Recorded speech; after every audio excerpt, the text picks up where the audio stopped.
छत्तीसगढ़ के आदिवासी बाहुल्य सरगुजा जिले में भूमाफियाओं द्वारा शासकीय और आदिवासियों की जमीनों को हथियाने का मामला सामने आया। भूमाफियाओं ने छत्तीसगढ़ राजस्व बोर्ड का फर्जी आदेश लगाकर उसे निजी जमीन बता दिया और नामांतरण तक करा लिया। लंबे समय से चल रहे इस फर्जीवाड़े को आखिरकार अंबिकापुर के राजस्व विभाग के अधिकारियों ने पकड़ लिया। दस्तावेज के जरिए शासकीय भूमि को निजी भूमि बताने के अब तक 17 मामले अंबिकापुर में और सरगुजा संभाग में कुल 42 मामले सामने आए। पुलिस ने दर्जन भर से ज्यादा लोगों के खिलाफ मामला दर्ज किया है। हालांकि पुलिस एक भी आरोपी को पकड़ने में कामयाब नहीं हो पाई। राजस्व प्रकरण में आदेश पारित कर आग्रह किया गया है। राजस्व मंडल के फर्जी आदेश के तहत तहसीलदार में नामांतरण करने की प्रक्रिया आरोपियों के द्वारा की जा रही थी, जिसे कि कलेक्टर महोदय के आदेश पर तहसीलदार प्रार्थी बनकर जो है थाना कोतवाली में अभी तक इसमें कुल 9 प्रकरण में एफआईआर हुई है, जिसमें कि जो है विवेचना चल रही है। मूल रूप से जो है दस्तावेजी साक्ष्य संकलित किए जा रहे हैं और जल्द ही इसमें आरोपी की गिरफ्तारी की जाएगी। बहुत बड़ा गंभीर मामला है, क्योंकि ये छोटी मोटी मामला नहीं है, लगभग सैकड़ों एकड़ जमीन का मामला है और जो जमीन है वो अरबों खरबों की जमीन है, बेशकीमती जमीन है।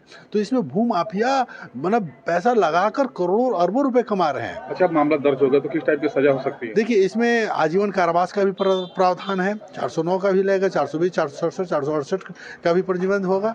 मैं भी इस कुछ मामलों में मैं दस्तावेज निकाल रहा हूँ। अगर जिन मामलों में शासन प्रशासन संज्ञान नहीं लेता है और संबंधित लोगों के विरुद्ध एफआईआर दर्ज नहीं कराता है, तो उन मामलों को मैं लेकर दस्तावेजों के साथ लेकर 156(3) के तहत परिवाद दायर करके संबंधित लोगों के विरुद्ध एफआईआर दर्ज कराऊंगा। शासकीय जमीनों को फर्जी आदेश के तहत नामांतरण करने का एक मामला आया है। सबसे महत्वपूर्ण बात यह है कि सरगुजा जिले से संभाग भर में अब तक 47 प्रकरण सामने आए हैं। अंबिकापुर की बात करें तो 17 में एफआईआर दर्ज हो गए हैं। इस पूरे मामले का खुलासा अंबिकापुर तहसीलदार उमेश कुमार बाज ने किया। हमारे साथ खुद अंबिकापुर के तहसीलदार हैं, जानते हैं कि ये मामले का खुलासा कैसे हुआ और अब तक क्या कार्रवाई हुई। सर, एक मामला आया सनसनीखेज, हाँ, वो क्या मामला है सर? मामला मेरे पास ये आया कि राजस्व मंडल से कुछ आवेदक गण यहाँ मेरे पास आवेदन लगाए कि वहाँ से आदेश पारित हुआ है, हमारे नाम पे नामांतरण कीजिए। शुरुआत में तो जब एक आवेदन आया तो मुझे भी लगा कि चूंकि राजस्व मंडल से आदेश पारित हुआ है तो इसका अपने को पालन करना है।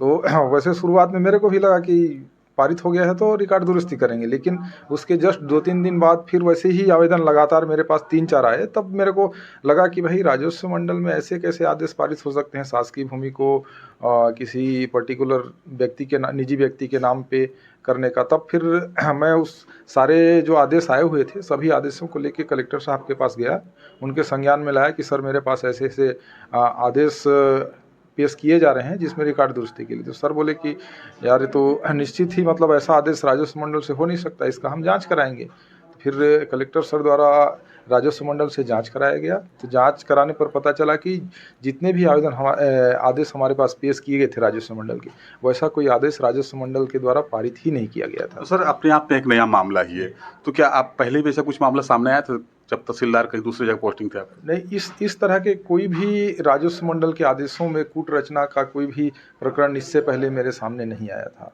तो सर, संभाग की बात करें तो लगभग 42 मामले आए हैं, इसकी जानकारी क्या थी? इसकी जानकारी जब यहाँ से जांच कराया गया, राजस्व मंडल भेजा गया, तो फिर अन्य जिलों के भी प्रकरण वहाँ पर पता चले कि नहीं ऐसा ऐसा हुआ है, तब फिर ये मामला सब सामने। सर, क्या माना जाए, कोई सिंडिकेट है, कोई गिरोह कर रहा है क्या सर? जिस हिसाब से जो आदेश लोगों के पास हैं और बीच बीच में आते हैं, इससे तो स्पष्ट ये लग रहा है कि इसमें निश्चित ही एक बना बनाया कोई गिरोह होगा जो ये सब काम कर रहा है। अब जैसे सर आप लोग जो आदेश देख रहे हैं उसमें किस तरह के कार्रवाई कर रहे हैं सर, किस प्रकार से वेरीफाई कर रहे हैं? जितने भी वैसे टाइप से आदेश आ रहे हैं सभी आदेशों को हम कलेक्टर महोदय के संज्ञान में लेके वहाँ से राजस्व मंडल से जांच करा के ही हम उस पर कार्रवाई कर रहे हैं।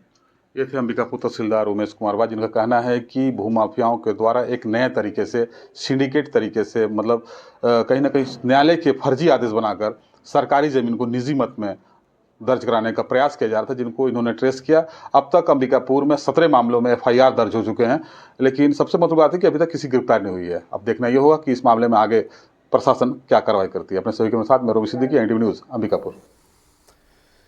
बेमेतरा जिले में नगरीय निकाय चुनाव को लेकर तैयारी शुरू कर दी गई है। इसे लेकर निर्वाचन अधिकारी की ओर से जो प्रारंभिक मतदाता सूची सभी 21 वार्डों के लिए जारी की गई है, उसमें 25,693 मतदाता हैं, जिनमें 12,911 पुरुष और 12,782 महिला हैं। लेकिन मतदाता सूची में काफी बड़ी खामियां भी सामने आ रही हैं। एक ही परिवार के लोगों के मतदाताओं के नाम सूची में अलग अलग वार्डों में चल रहे हैं, जिसे लेकर बीजेपी और कांग्रेस दोनों ही राजनीतिक पार्टियों के नेताओं ने आपत्ति दर्ज कराई है।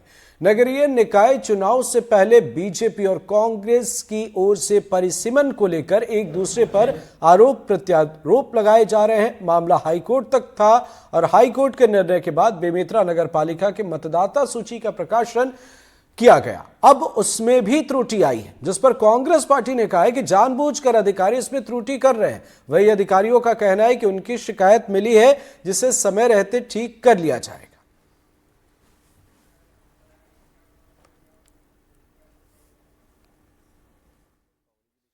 देखिए, कल प्रारंभिक प्रकाशन नगर पालिका की मतदाता सूची का हुआ है। प्रथम दृष्टया जो हमें समझ में आया है कि मतदाता सूची में भारी असमानता है, भारी त्रुटि है। हर वार्ड में सैकड़ों ऐसे नाम हैं जो दूसरे वार्ड में होने थे और दूसरे वार्ड में शिफ्ट कर दिए गए हैं। इसको लेकर आज हमने एसडीएम मैडम से, तहसीलदार से मुलाकात करी है। उन्होंने हमें आश्वस्त किया है कि बहुत जल्दी इसे सुधार कर लिया जाए। इसमें भी मैं मतदाता सूची का अवलोकन कर रहा था। अवलोकन करने से ये समझ में आया कि कुछ त्रुटियां हुई है। वार्ड का जो परिसीमन किया गया है, उस परिसीमन के हिसाब से जो सूची में नाम होने चाहिए, जो बूथवार वाइज लोकसभा और विधानसभा के दौरान क्या होता था कि 2-3 वार्डों को मिला के एक बूथ बनाया जाता था, तो उसके चलते वार्ड नंबर 4 या वार्ड नंबर 5 या वार्ड नंबर 3, ये बोला जाए वार्ड नंबर 20, 21, 22 ऐसा करके जो समाहित सूची बनाई गई थी, उस सूची के नामों को वार्ड वार वाइज क्रम से जमाते हुए और मकान की संख्या के आधार पर बनाते हुए इनको यह कार्य करना था, जिसमें बहुत ज़्यादा त्रुटि है। उस त्रुटि के संबंध में ही एसडीएम मैडम से चर्चा करने हम लोग आए थे और उन्होंने आश्वस्त किया है कि आज वो बैठक करके उस पर निर्णय लेने की स्थिति में आएंगे और कुछ न कुछ उसमें हल निकालेंगे। छत्तीसगढ़ में नगरीय निकाय चुनाव को लेकर अभी तक अधिसूचना जारी नहीं हुई है। फिलहाल मतदाता सूची का प्रकाशन चल रहा है। बेमेतरा जिला मुख्यालय में मतदाता सूची का प्रारंभिक प्रकाशन कर दिया गया है, जिसमें कई प्रकार की त्रुटियां हैं। इसको लेकर दोनों ही पार्टी भाजपा और कांग्रेस ने शिकायत दर्ज कराई है।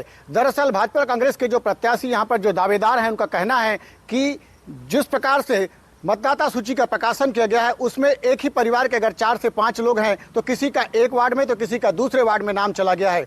हालांकि इस सूची को लेकर जब शिकायत दर्ज कराई गई तो स्थानीय स्तर पर अनुभागीय अधिकारी ने कहा है कि इसे जल्द से सुधार कर दिया जाएगा और मतदाता सूची शुद्ध कर प्रकाशन किया जाएगा। लेकिन कहीं न कहीं बेमेतरा जिला मुख्यालय में इतनी बड़ी मतदाता सूची में लापरवाही कई बड़े अधिकारियों पर सवाल खड़े करते हैं उनके कार्यप्रणाली को लेकर।